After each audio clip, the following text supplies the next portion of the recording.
अभी 2 दिन पहले सत्संग करने का मौका मिला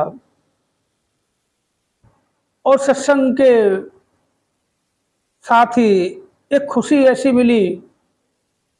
दातार कृपा से बैठा, दास का नाम बोला तो समय हो गया थोड़ा ज़्यादा, तो क्षमा मांगते हुए दास को मंगलाचरण पढ़ने का अवसर मिला। और विचारों में जो फरमाया, दास के मन में बहुत, जैसे सत्संग हॉल में बैठा तो ये देख रहा था, तो विचारों में जो आया कि किसी समय दास यहाँ आया करता था तो ये हॉल पूरा भरा हुआ करता था। आज देख रहा हूँ कि चंद लोग बैठे हैं, वास्तव में 10% भी लोग नहीं थे, कुल बहुत ही अजीब सा लग रहा था। तो मन ही मन सत्संग तो कर रहा था, सुन रहा था।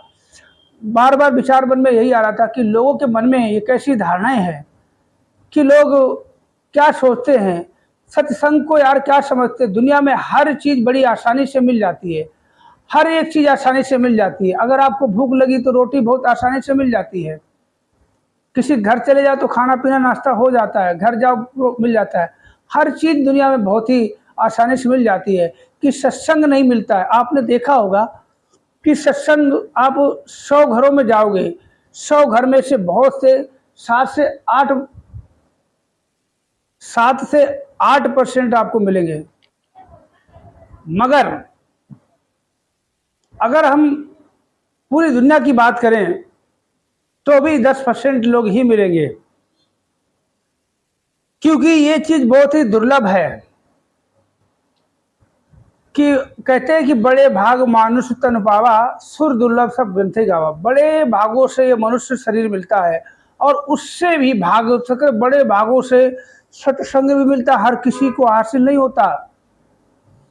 कहते हैं आजकल देखो, पहले बहुत आसानी से हर एक चीज मिलती थी, आज आसानी से नहीं मिलती है। सरकारी नौकरियां पहले गली गली घूमती थी, आज लोग पढ़ लिख के कहते पढ़े फारसी बेचे तेल, और ये देखो किस्मत का खेल, किस्मत पे छोड़ दिया है।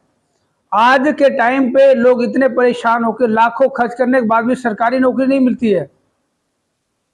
उससे उससे भी कहते हैं दुर्लभ है। सत्संग हर किसी के बस की बात नहीं है, हर किसी के कर्मों में सत्संग नहीं है।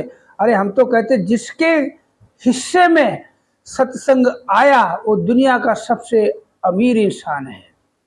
ये मान लो कि सत्संग करना हर किसी की बस की बात नहीं है। ओम जय जगदीश हरेश, हर कोई धूप बत्ती अगरबत्ती हिला के और अपने काम पे निकल जाता है। फिर सारा दिन उल्टे सीधे काम करना, गाली गलौज करना, किसी का छीनना झपटना, ये सब करना, पूरा दिन ऐसे गुजरता। फिर शाम को फिर घुमाना शुरू कर दिया।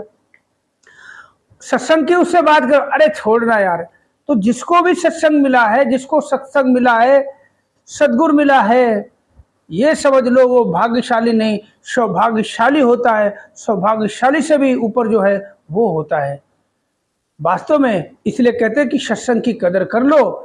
कि सत्संग में अभी देखो महात्मा जी कह रहे थे कि कुछ समय ऐसा था, बहुत बुरा लगा, बख्श लेना, बहुत बुरा लगा। क्योंकि बैठा बैठा खुद मन में विचार रहे, यार क्या लोग समझते बताओ। अब मैं वैसे ही किसी कारण से लेट पहुंचा हूँ, 6:30 से 8 का सत्संग था, तो दास को वही 7 सवा 7 पहुंचा, खुद लेट पहुंचा। और लेट पहुंचने के बाद देखा कि कुछ दिखाई नहीं दे रहा, तो चाहकर भी अपने मन की जो बात थी स्टेज से आ गई, सतगुरु से आ गई। कि कुछ समय ऐसा था कि हॉल भर जाया करता था, आज कोई दिखाई नहीं देता है। तो लोगों के जो मन में निगेटिव बातें विचार जो चल रहे हैं कि सत्संग में हमें धन दौलत मिलेगी, सत्संग में हमें धन दौलत की प्राप्ति होगी, ऐसा नहीं है। धन दौलत इतनी मिलती है जो आपके कहते सत्संग में वो आपको मिलता है जो आपने कभी सोचा भी नहीं होगा। मगर सत्संग जो हमें मिलता है कि कहते हैं कि हम लोग देखो 84 लाख योनियों में कुछ योनियां हमें गिन लो, अपने करीबी योनियों को देख लो, गाय भैंस कुत्ता बिल्ली खरगोश चूहा छिपकली मच्छर सांप बिच्छू और राजा शेर चीते, ये सब कुछ मतलब इन योनियों से गुजरने के बाद हम शरीर धारण किया है मनुष्य का। और इससे मतलब आवागमन का छुटकारा पाने के लिए हमें सत्संग मिला है। सत्संग उसी को मिला है कि शरीर तो सबको मिला मनुष्य का, मगर हर किसी को सत्संग क्यों नहीं मिला? कि हमने कुछ कर्म ऐसे किए होंगे, या तो पूर्व जन्म के कर्म रहे होंगे, या इस जन्म में कुछ कर्म ऐसा किया होगा कि जो हमें सत्संग मिला है, पूर्ण सद्गुरु मिला है, पूर्ण निरंकार मिला है और पूर्ण साथ संगत मिली है। अगर हम इसकी हमें संभाल नहीं है तो समझ लो हम ये जीवन संभाल नहीं सकते। हो सकता फिर हम 84 में चले जाए, वो तो पक्का है, 84 में पक्का जाना है।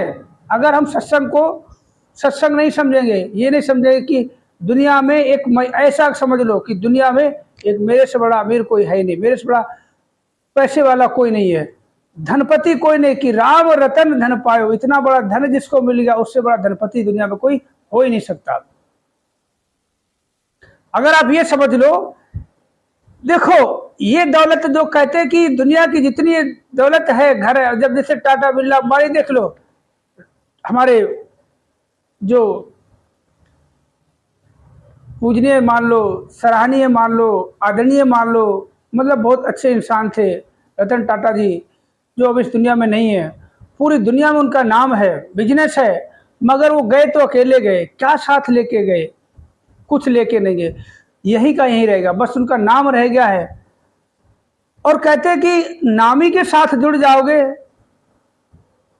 तो जरा सोचो कि ऐसे सोच लो कि अगर हमने ये